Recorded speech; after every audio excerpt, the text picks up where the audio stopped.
Do Sanin, welcome to our May Membership Cafe. I am Tanea Watts, your membership coordinator, and co-hosting with me today is Sarah Persach, NADA's Executive Director. It isn't a coincidence we honor women this month, as May is most known for being the month we honor mothers. One of our board members had said, you know, we often think of Nancy Smalls as the mother of NADA, and NADA has had a lot of mothers.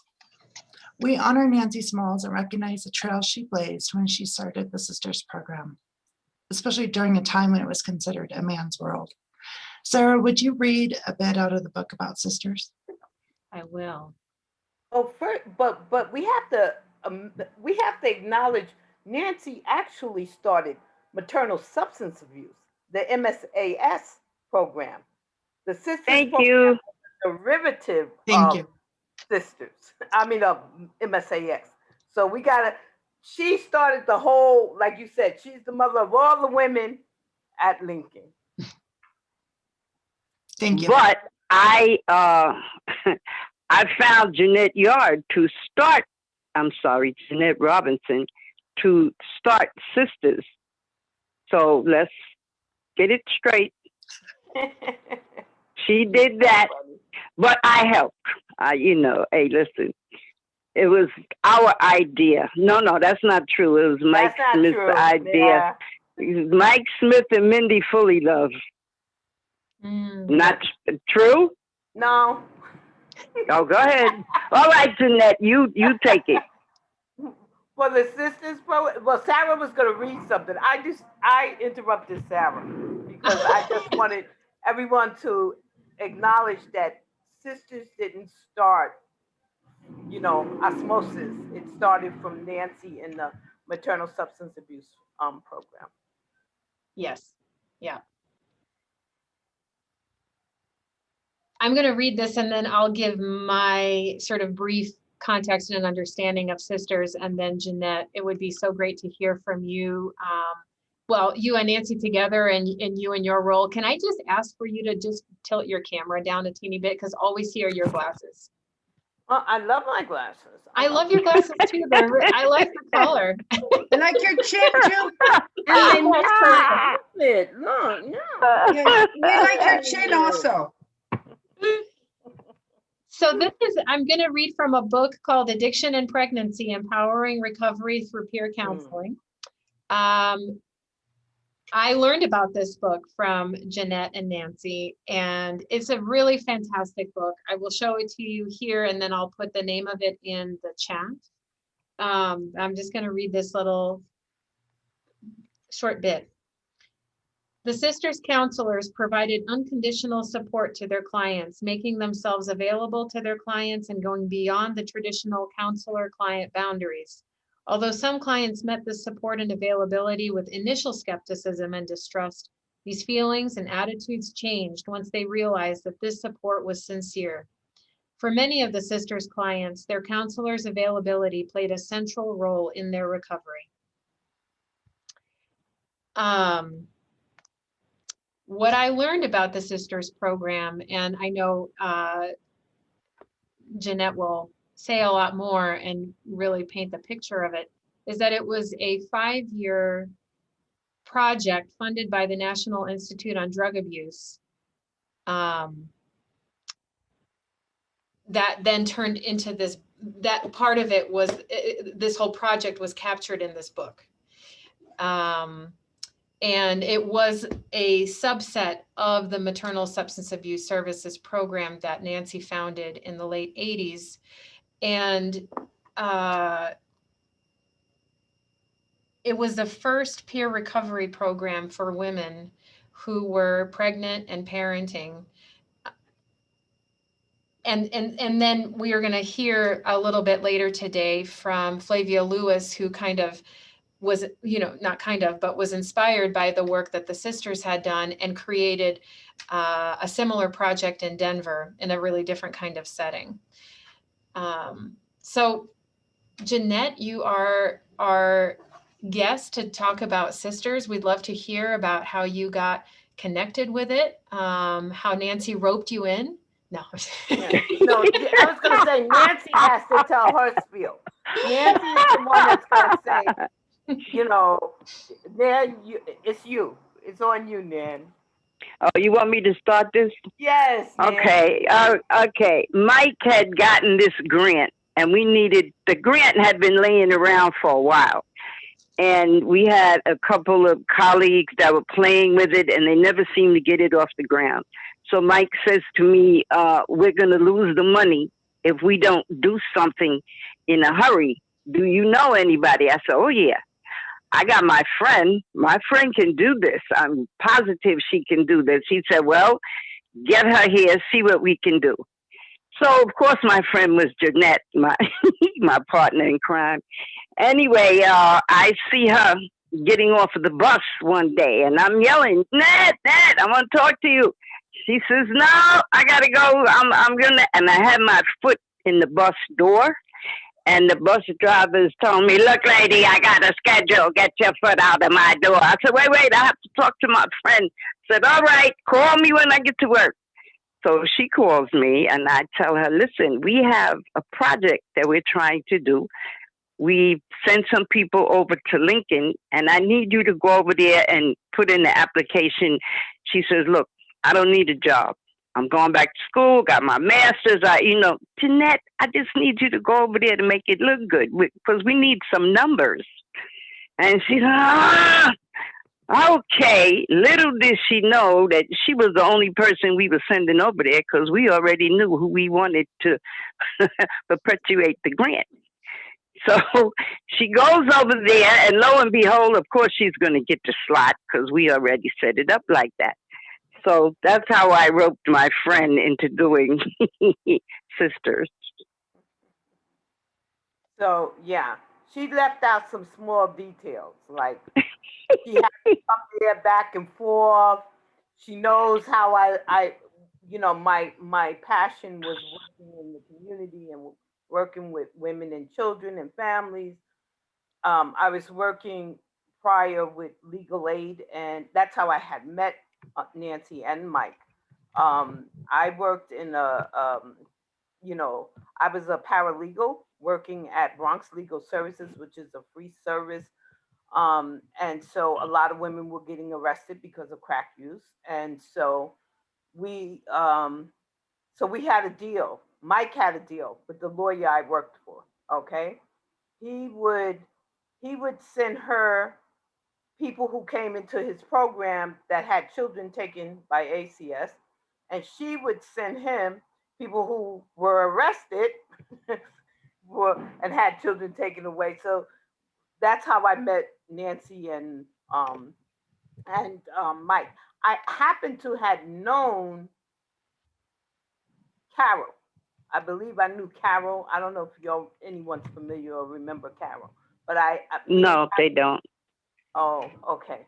But anyway, Carol was Mike's personal assistant. So, long time ago.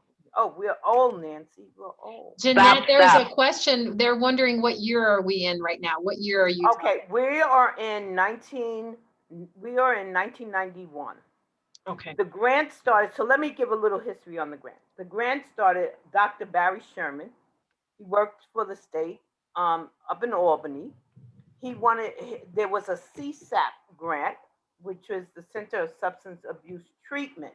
They changed it to CSAP, and now I don't even know if it exists, okay?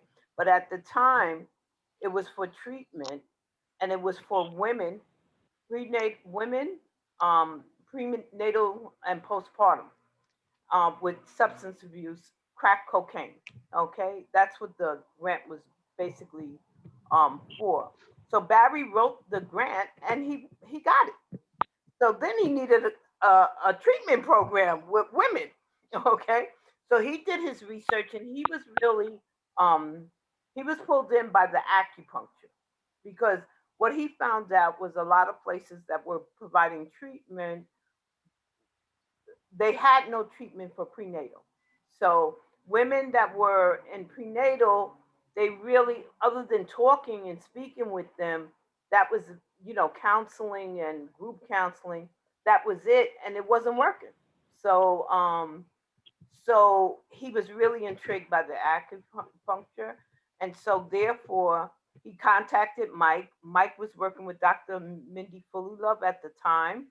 Um, so when he contacted Mike, Mike said sure. Lincoln Hospital was jumped for joy. I think it was a $3.5 million grant. So for 5 years. So Lincoln Hospital was like, yes, you know. So by the time I'm pulled in 1991, I want to say they had the grant at, you know, like let's say he wanted in 89, 90 it started. So like what Nancy's saying, Mike brought in people. He hired a nurse practitioner that worked with babies and newborns. So he had pulled her in. He used to work with her in Harlem Hospital. So he had hired her to oversee it. However, she couldn't really, like Nan was saying, she couldn't really put a, you know, really dig into it. She couldn't put it together. Okay. You don't want to start there. Let's cut the chase. She couldn't put it together. So Nancy, you know, Nancy's mind was thinking, and she was like, but so anyway, when I'm pulled in, it's 91. When summer of 91 with her foot on the bus, and then I ended up getting hired as of January 92. So at that time, they already had the peer counselors. They had already identified who they wanted as peer counselors. So now I'm doing my research, right? And I'm like, first of all, there's never been any peer counseling for women with substance use, okay? Never, nowhere in the United States of America, okay? So Mike was the one that came up with the peer counseling because he was always a very big fan of, 12-step and seeing how that support really, like how support systems and networks really did work. So he was the one that was very big on that. And he pulled Dr. Mindy Fullylove and her husband into that, this is something you need to look at and research on and things like that. So Barry loved the idea. He was like, yeah, peer counseling, this is great. They had a midwife. So it was like, okay, so when I started, I want to say, I think environment is very big. So when I started, they took me to the basement where my office was, and it was just barren, okay? It was barren, dark. Remember, this is an all health station. I don't know how many of you ever went to Lincoln, the recovery center. This was an old that no one went in the basement other to turn the boiler on or something like that. Okay, so I was like, so this is my office. Like, okay, I was like, okay. I'm so sorry. So we had to order furniture. But we had the money to. So we were very fortunate with that. So the peer counselors were already selected. So I had to basically engage them, and I had to work on them interviewing me, and me passing with them. I would say was the most important. I didn't interview them. They said, "Oh, okay, meet this person. You want to interview them?" I was like, "Oh, okay," But they're the ones that fed me everything, and they did I know about crack cocaine? Of course I knew about crack cocaine. And I had, like I said, I was working with it and things like that. But they educated me beyond belief. Okay, beyond belief. They so this was important. This was I don't think at the time we realized just how big it was until like our third year and how we start getting recognition from actually the government. We were getting letters and awards, and that there had never been anything prior with women. Oh, by the way, when I did my research, and I did find about peer counseling. They said that peer counselors with substance use or alcoholism, they should have at minimum 3 years of sobriety or not using. Okay. All the peers that they picked for me to start working had 3 months of sobriety. Okay. So that right there was a huge challenge. But again, we had Dr. Smith connected Mindy Fully Love, who did a research on trauma, which was very helpful for us because we want Dr. Sherman wanted a tool to measure this, the success of the program, and because basically this was a research program, okay? So they got together and they came up with this trauma assessment, and a lot of it was the input of the peers. Like the peers really, let me tell you, they sent interns to us. The peers would like chew them up and spit them back out, and within like a week they were gone. They would be like, "Nah, I can't. No, I'm not working there." I'm like, "No, you gotta send tougher people. You gotta send people who can really understand the lives that these women are really living in."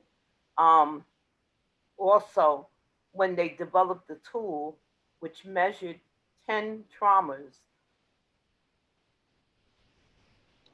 the the they sent interns from Dr. Mindy Fully Love worked out of Columbia University. So she took psychology um, interns to to administer the tool. They said, "Oh, it's way too much for the peers. It's like above their heads. They wouldn't, let's do this way so we can get good data and we could get." So when they sent their interns, they would quit. They would quit too. Like after 2 or 3 times of women telling them their stories, I think the uh, one that stands out in my head is the woman that was raped with a cracked Coca-Cola bottle, um, and Mindy had to treat her. Mindy had to find for the intern treatment. And then that's when we just said, Mike said, no more. Mike was like, forget it. We don't need no profession. Don't send them here. Mike was like, so at that point we decided the peers would do between me and the peers, we did the research tool.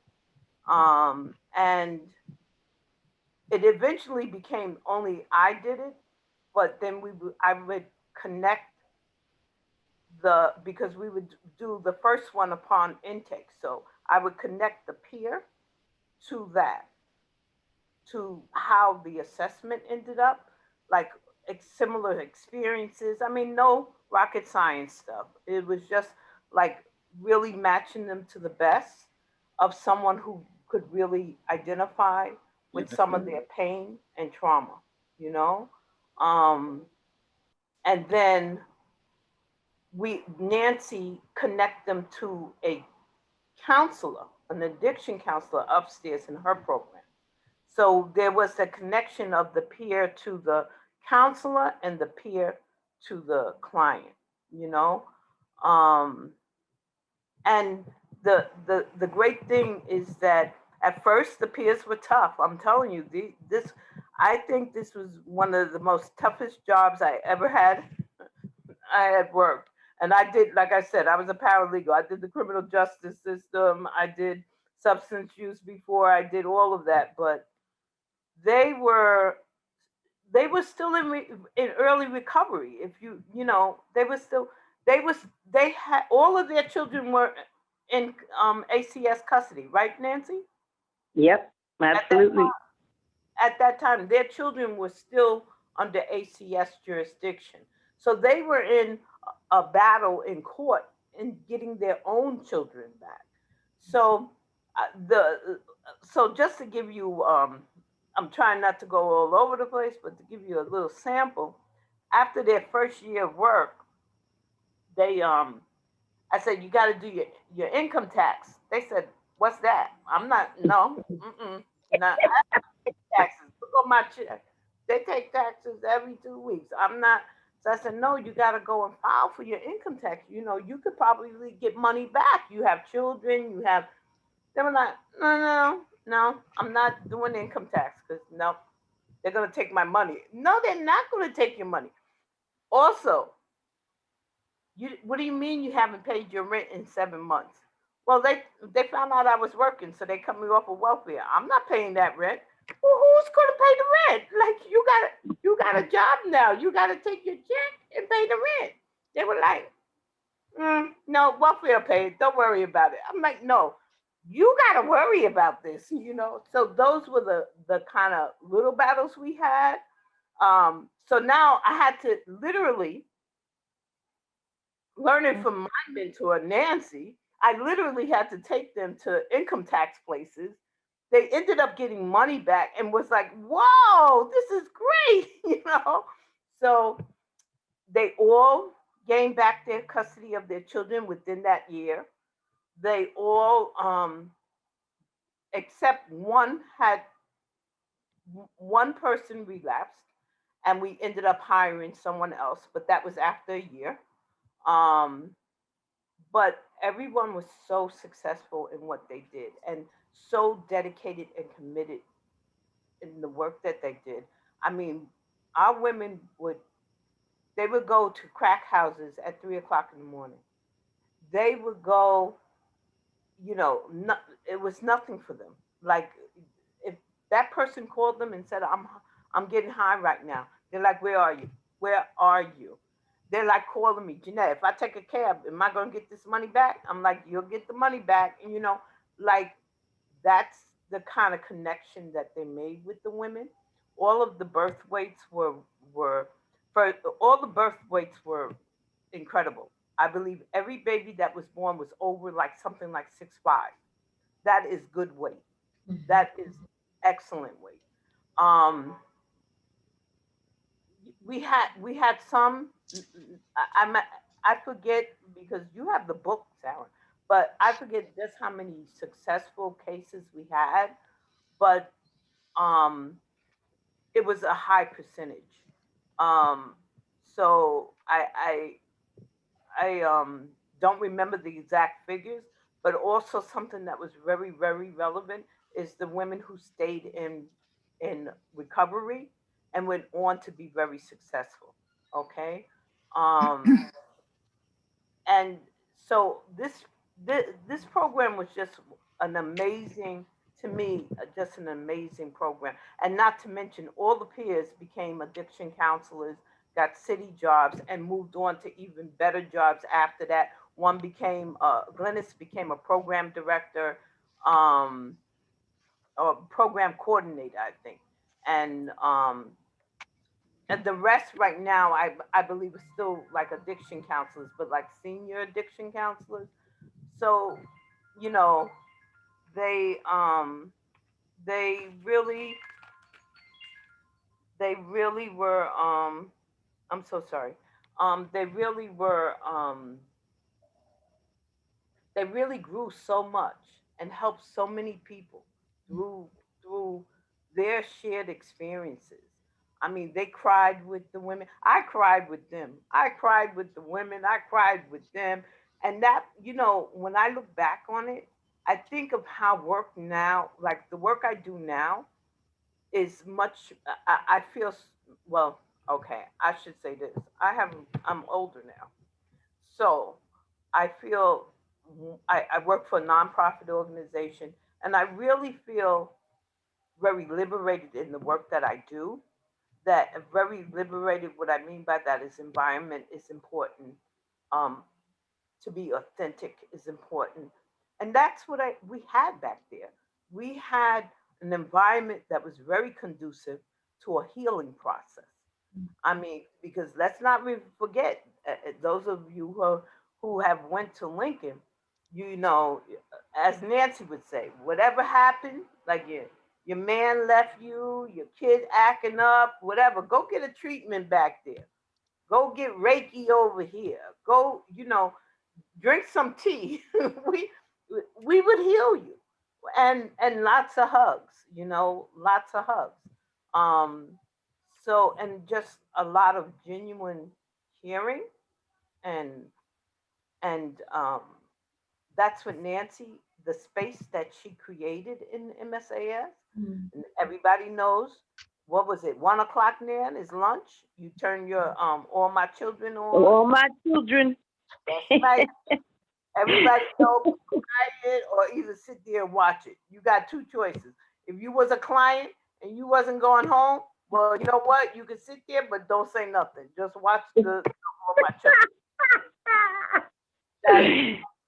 Okay, but it was a family, and the environment is very important. I think nowadays we're learning that more and more.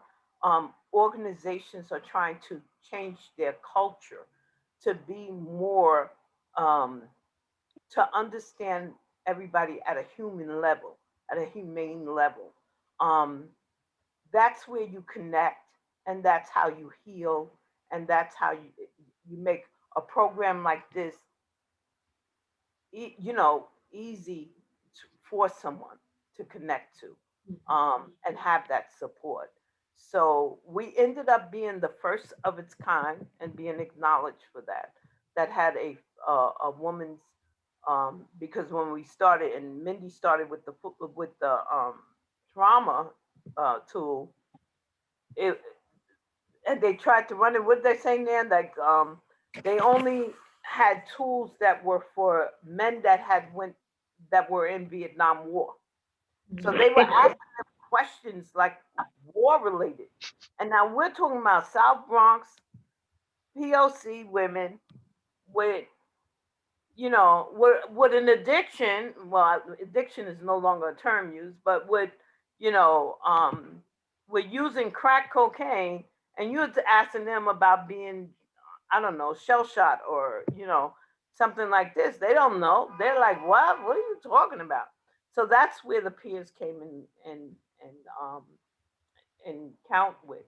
And I think out of the 10 questions, the average woman had 8 traumas that they had lived through, which include, like, we asked, like, when you were young, were you ever physically abused?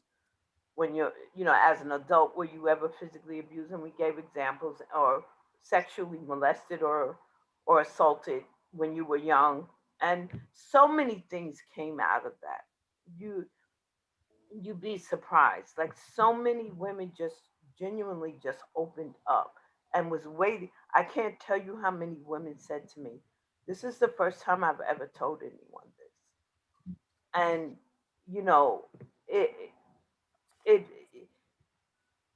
it really made me understand, like, just how important this work was. And the sisters, like I said, they were unbelievable. And I'm gonna tell you, they were tough. They would be, like, very tough with the women. And I was tough with them, because one of the peers, one of the clients that became a peer, Valerie, remember Valerie there? Oh God, yes. Okay, so she had, how many kids she had? 7, 9? 8. Okay. He had 8 kids. So if she came in, she would have a baseball cap on, pulled all the way down, attitude, So every time I walk in the office, in the peer counseling office, and go to walk out, she would say, who that biatch thinks she is? Who she thinks she thinks she's somebody, blah, blah, blah. But I would let it rock, and I would just keep walking, I know she's going through something. And one day, I said to her, I turned around and came back and said, okay, what you want to do? You want to go outside? You want me to take my earrings off? I said, we could do this right here, or we could do it outside. Now, where you want to do it? She was like, you heard me? I was like, I've been hearing you, okay? But again, that's the connection we had with the women, okay? And we hired her, right now? Didn't we hire her? Yeah, sure enough. Jeanette, So we ended up hiring her. I'm sorry to interrupt you. What you have shared is, I'm so grateful that we have this recorded, this history and that everyone's had a chance to hear it. We have two more guests today that are basically kind of riding on your waves, you know, that we're there because what you made possible. And if there's any kind of final thought or you know. That's what I was going to say. The program itself, if you came to see us, would be an easy model. It would be it's because it was about compassion, love, and just wanting to heal. So, and that's what I think you would get from it, you know? And thank you. And I'm sorry, because you know I can talk. You should have stopped me a long time ago. You should have stopped me a long time ago. No, we're really grateful that you shared as much as you shared, and we still have a good amount of time. So I would love to introduce Flavia Lewis, who I did see had joined on the call with us, and I'm checking. Yeah, she's there. Yes, I'm here. Okay, good. Flavia, thank you so much for coming. Flavia ran a program in Denver, Colorado, that also had the name Sisters Project, or was called the Sisters Project and related to the Sisters Program. So Flavia, would you share with us kind of how your work was inspired by the work that was done at Lincoln and how it was different? Okay, be happy to. Hi, good morning, everybody. Good morning. Good morning. Are you able to turn your camera on? Just wanted to check. No, I'd rather not. I just got back from working out at the rec center and I'm a mess. No problem, no problem. Oh my gosh. But yes, many years ago, I heard about the program and visited the Lincoln Hospital program with Mike, and also went out to San Francisco and visited the original Sisters Project, and had been talking with our Denver Sheriff's Department and the jail. And they got sick and tired of listening to me and finally agreed that we could start the project, and which we did. And they funded most of it. And I had written a grant to fund the rest of it. And we started the program. I think it was probably in 1999 that we started at the Denver County Jail. And the program that we initiated was a 45-day in custody program for women. And they put the women that volunteered for the Sisters Project in a separate jail unit. So they were housed all together. And we actually then, it was an all-day program. From 8 in the morning till 3 in the afternoon. And the jail was very overcrowded. So we ended up getting a double wide trailer that they put in the parking lot at the jail. It was incredible. And redid the whole inside of it. And so they were brought out every day for the program and stayed there. And we had an all day, we began with acupuncture every morning. And the women did acupuncture, which helped them to calm down, settle down, and be able to get the most out of the program. And we alternated with a lot of different, some of it was drug treatment programs, and we did anger management, and we did all kinds of drug treatment information, and had a lot of the technical information. And we also included, I had 14 volunteers that came out to the program for a variety of different topics. And some of these, we wanted to do an overall process for the women, not just the drug treatment, but this is a life change for you. The greater majority of our women were mothers, they had children. So we had a volunteer come out and they did parenting information and different education levels and interaction with the women, with groups, so they could ask questions, get information. We had image and grooming. I actually had a volunteer from Mary Kay Cosmetics come out and talk to them about makeup and different things, hairdresser. My daughter at the time she was in employment, and she did employment and interviewing and how to fill out an employment application. Most of the women said, I have no idea what to put on these things. And so they found that to be very helpful. Educational resources. Where can you contact someone in the community if you want to pursue an education in anything to do that?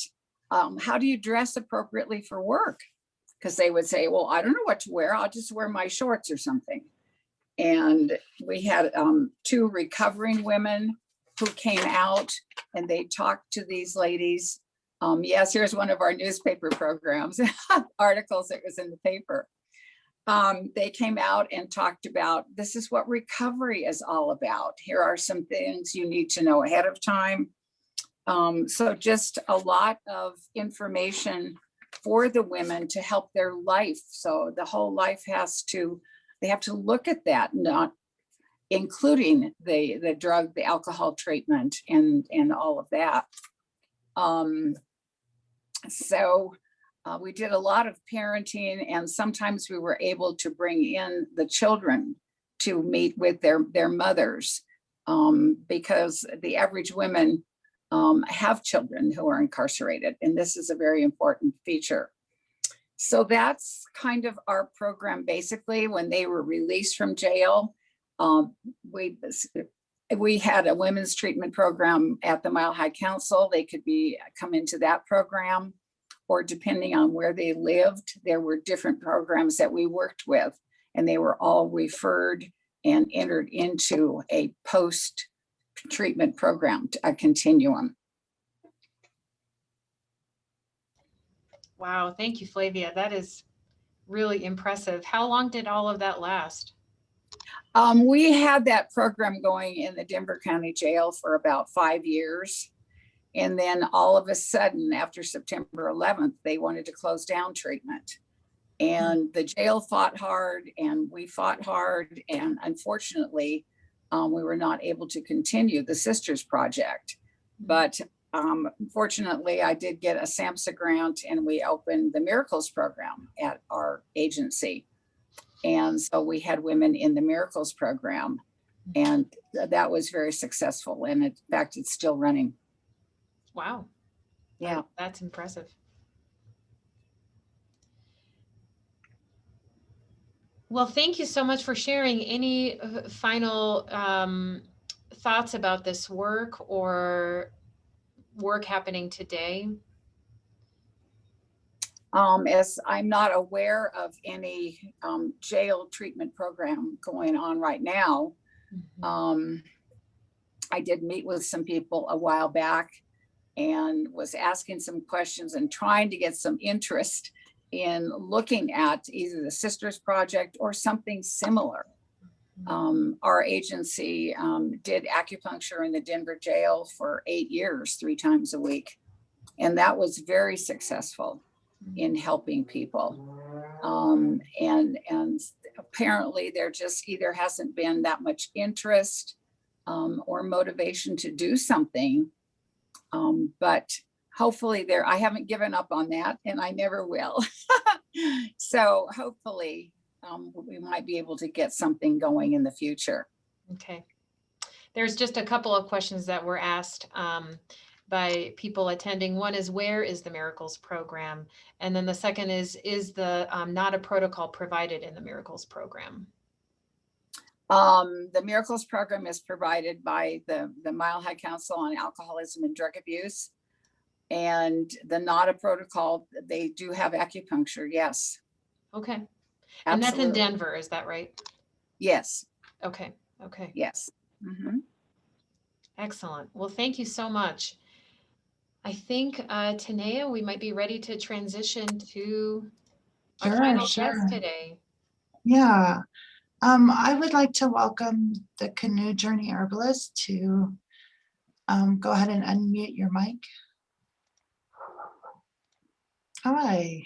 A cookie, everyone. Thank you for joining us. Could you tell us a little bit about the Canoe Journey Herbalists?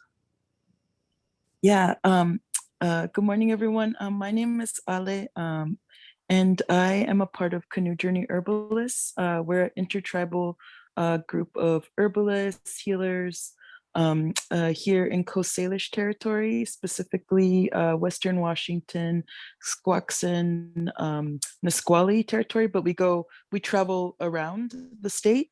And basically our project was birthed out of our experience at Standing Rock. Many of us went back in 2006 and were part of the medic healer work that was happening there. And we're able to provide herbal support for various things that were happening, and also just traditional healing, depending on what the needs were.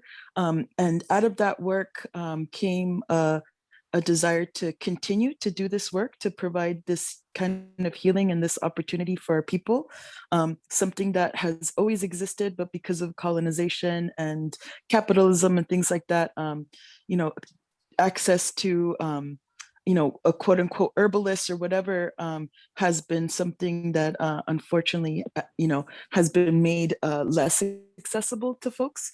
And so from that work, we when they raided the camps, the Osheti Shakoan camp, a bunch of us were able to kind of salvage a lot of the medicine that was donated from all over, and so we started with the little reservoir of different herbs and medicines from that, and decided that one of the ways that we could continue to provide this healing is through the intertribal canoe journey, which is something that happens every summer here in Coast Salish territories, ranging from like Alaska all the way to Northern California. And essentially what it is it's a spiritual, cultural revival. And it is an opportunity where different canoe families from different tribes are able to kind of really commit themselves more deeply to the process of remembering, of decolonizing and healing.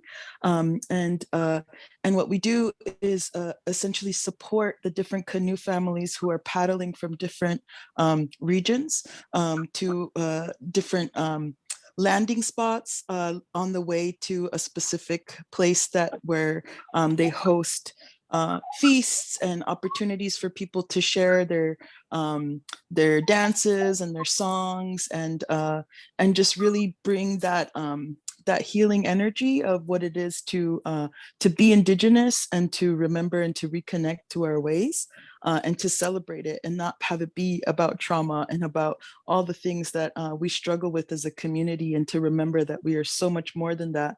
And so what we do at Canoe Journey Herbalists is essentially at the different landings, we provide herbal support. So a lot of times, people are committing to sobriety as part of their work on Canoe Journey, because being on the water is a really profoundly healing, spiritual, physically taxing experience. And it's an opportunity for folks to commit to their healing in various ways. And so what we do is ensure that that when they land, they have a soft place to be, right? And so we treat everything from like sunburns to dehydration to shock to various things that happen, because a lot of times, like, because it is such a profoundly powerful experience, different things get stirred up inside people, and their bodies and their spirits are really challenged and opened up to bring forth that healing that they've been praying for. And so we have the honor of being able to share our plant relatives with them, and to bring them back, and to remind them who they are, and support them in their desire to be whole, to remember their wholeness. And so we originally started with just those leftovers, I guess, if you would, from Standing Rock, and then quickly realized that this was something that needed to continue. And so as the years have progressed, we've been around for like 6 years, And as the years have progressed, we started having our own like small little garden where we grow a lot of the medicines. But then we've also partnered with different tribes, different communities to start little gardens all over. And so we have a variety of different like satellite gardens where people are having opportunities to reconnect with the land, to remember their plant relatives, to deepen their relationship to their medicine, and also bring forth opportunities for people who do traditional healing, who are connected to that medicine in that way, to have avenues to reach the people in a good way. And so, so every summer we do that, and then year round we're also, going to different gatherings for elders, for pregnant families, for youth, basically whatever we're asked and invited to be a part of. If we're able to go, we go. And because of COVID, Canoe Journey has been canceled last year and this year. And so the whole premise of us, right, is Canoe Journey Herbalists is to be supporting the intertribal canoe journey. Like that's our main thing. But because that hasn't been possible, we found other avenues to reach the people, and that's looked like doing rapid response work for COVID stuff, making lung syrups and different preventative things to support people's bodies and spirits during this time, and then also response stuff, so things to help support people who have survived COVID, and we're still learning about all the different after effects of being sick, and just wanting to support their bodies in regaining strength and getting back to a really stable place. And then our founder, Rhonda Lee Grantham, who's Cowlitz, is also an Indigenous midwife. And so we also provide a lot of support during the perinatal process. And so everything from supporting people during their pregnancy and postpartum. And so that is yet another extension of what we do. And through our relationship with Canoe Journey and Canoe Journey families, we were able to really deepen a relationship with Arlo Starr, who, as many of you know, has walked on. And Arlo was really integral. Arlo and Monica Lucero were just really beloved and are really beloved by us, and just really blessed us with the generosity of their hearts and their minds and their experience, their brilliance. And they shared their medicine with us, and we had an opportunity to invite Arlo to train a group of us, because we wanted to be able to provide AccuDetox as one of the aspects of the work we do, especially given how much we've seen at Canoe Journey and the different things that we've experienced at different communities that we've been invited to provide care for, and just really believing in the medicine and really understanding that AccuDetox can really support people in a number of ways. And so Arlo was really excited to provide that opportunity for us. And so Arlo and Monica came last year, right before everything shut down, because of before COVID, the quarantine and things like that. So we missed it by like a few days before everything got shut down. And we were able to meet at the Nisqually Longhouse for a week-long training, and just really deepened our understanding of the history of NADA. And we also do a lot of Black and Indigenous solidarity work. And so it was just really beautiful to hear the stories of how this medicine came about and how and why we are, able to access it here in so-called United States. And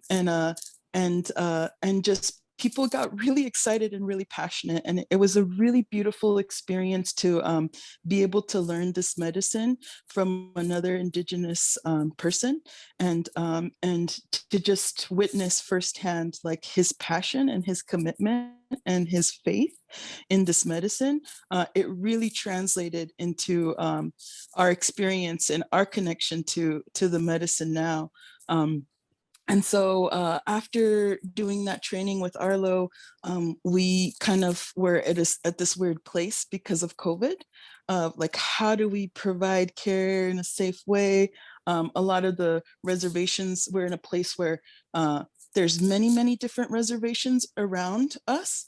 And so access to tribal communities is really easy, but because of COVID, understandably, they were all on lockdown. And so it's kind of like a tricky thing, but slowly but surely things started opening up.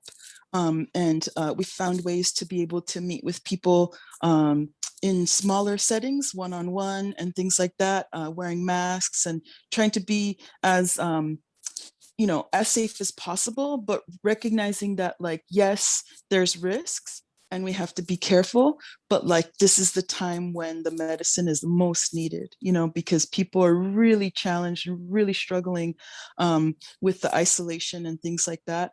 And so finding ways to be able to reach families. And then I really love that we were talking about, or Jeanette, what you were sharing was just really, really profound, and just like because some of what I personally have been doing is working with pregnant people and being able to provide that care and that support during this time, because it's a really wild time to be pregnant, and there's so much fear around hospitals and around care and just all kinds of things. And so being able to use AccuDetox in that capacity has just been a really phenomenal experience, and something that that the feedback we've gotten and the impact that it's made has been really really beautiful.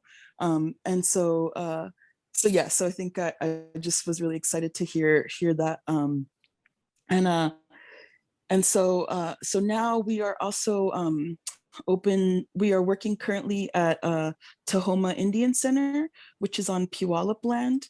And we've set up kind of like we're calling it a healing space. And so behind me, the virtual background that I'm so excited about is one of our shelves of the apothecary we made there.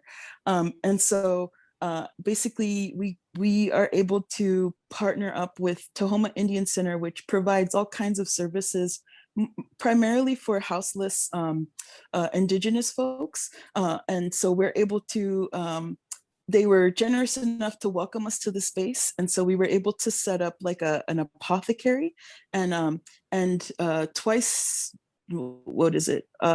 twice a month, we come and we set up kind of like a healing space. So providing herbal consults, access to traditional healers. One of our relatives, Toby, it brings, partnered with different tribes and has like access to bison, and makes all kinds of different bison stews, incorporating different herbs into the food. So we're doing food as medicine as well. And then also providing AccuDetox for different relatives that come. And it's been a really beautiful experience, especially given that we don't have Canoe Journey, which has been a place where so many different relatives from all over are able to sometimes access care for the first time in the year, because a lot of times people are intimidated, don't feel welcome, or all different reasons and barriers for why people aren't getting the care that they need. And so doing the work at Tahoma Indian Center has really given us access to communities that we would otherwise not be able to reach.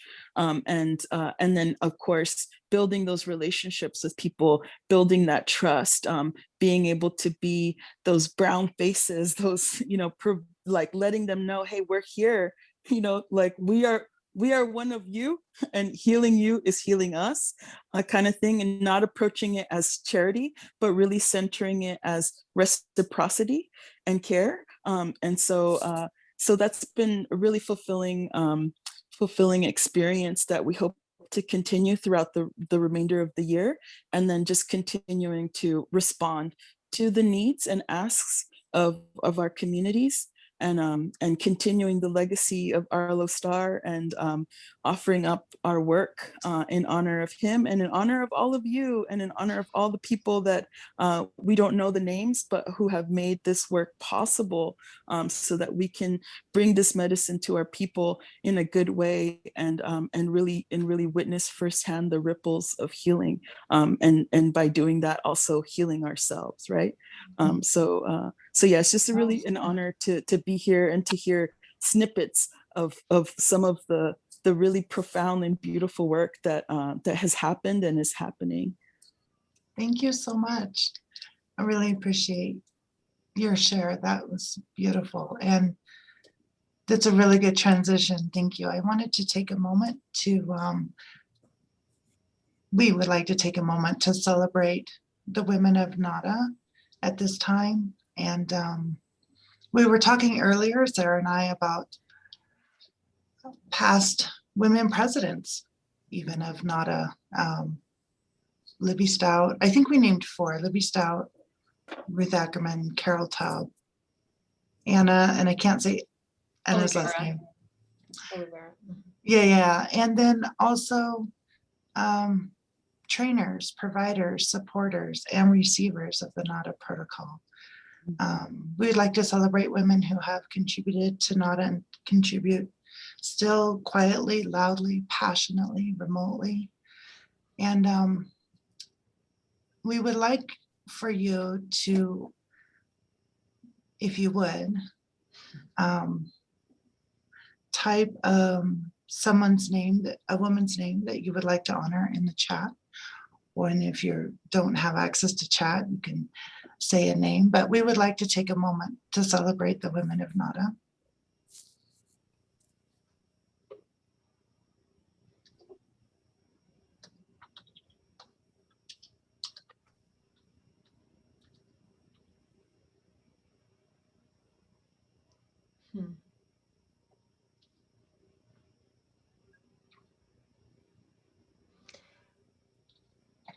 All right, and we have some names. Thank you. Kat McClinton, Mary Renaud, MK Christian, Victoria Taylor. Hiya. Hi. Lynn. Mew Daly, Callie Haber, Lee Rizak, Laura Cooley, Charlotte Astier, Ruth Ackerman, Jeanette Robinson,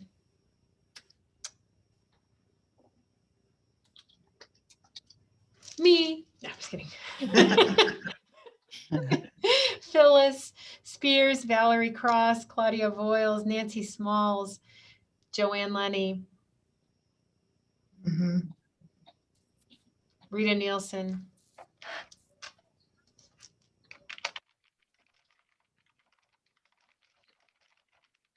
Jean Guyette, Virginia Heishman. Canoe Journey, yes.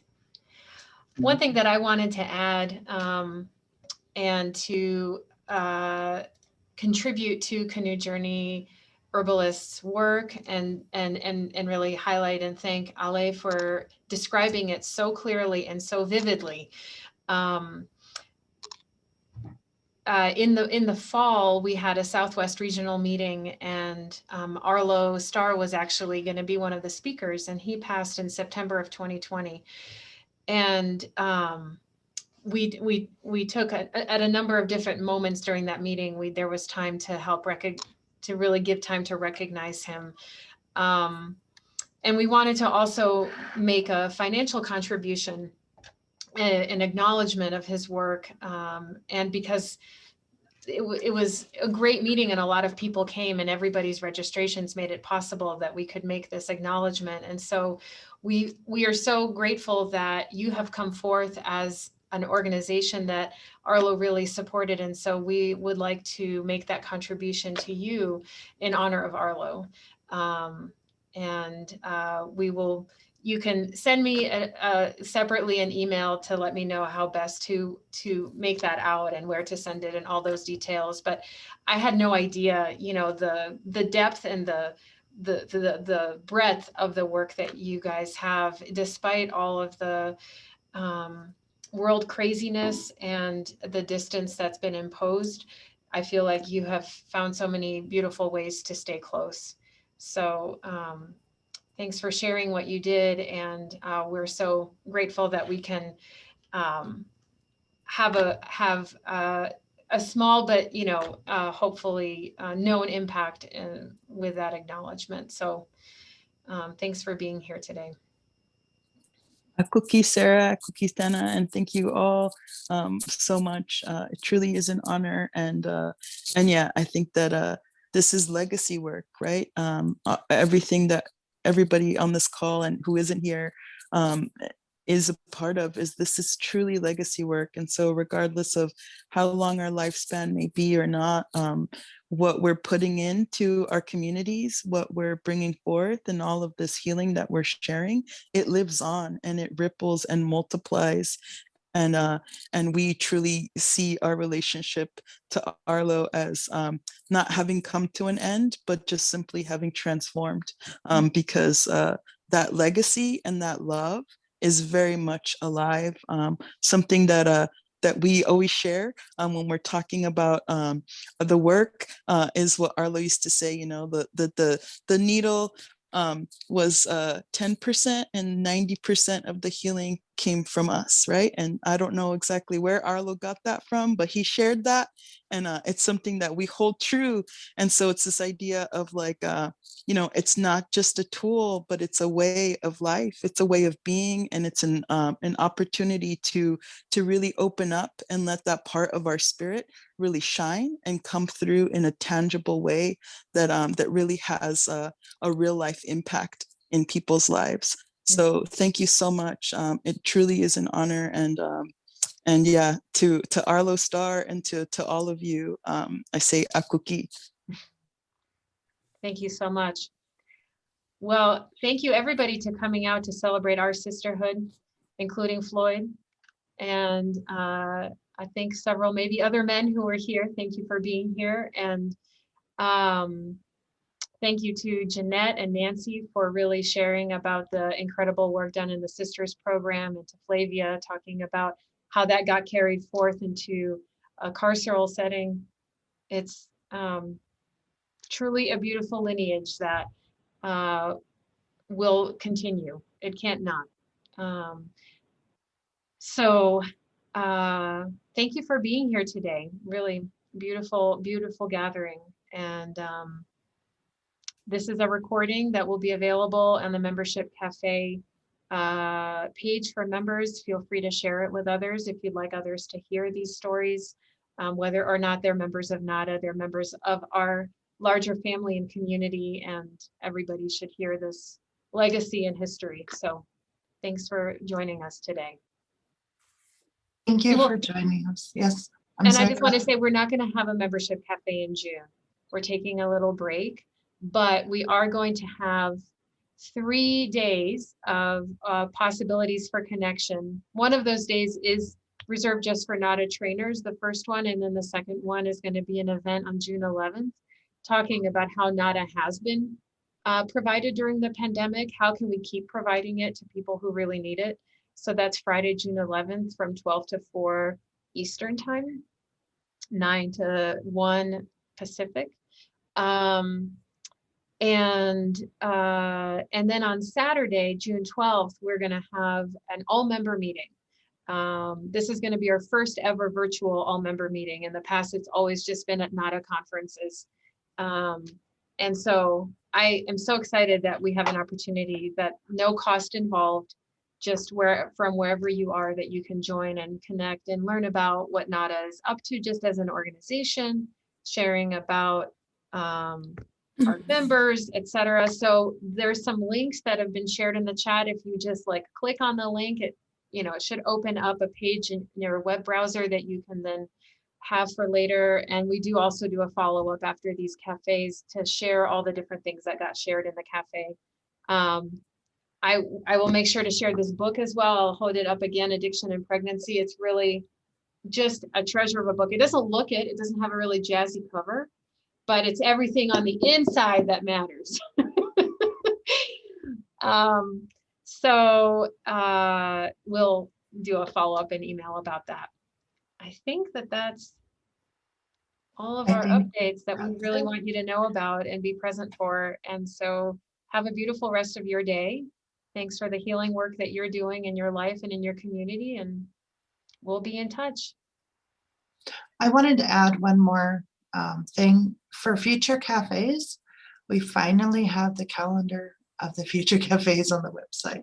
It's under events, so Nice. you can check there to find out future cafes you'd like to attend. Thank you. Perfect, thanks. Okay, thank you. It was nice meeting everyone that I haven't met before. And Canoe, oh, the work you do, keep it up. Keep it up. A cookie. So much love for you all. I'd like your website address. It's well- acudetox.com. Okay, ACUDETOX. got it. I see it now. Okay.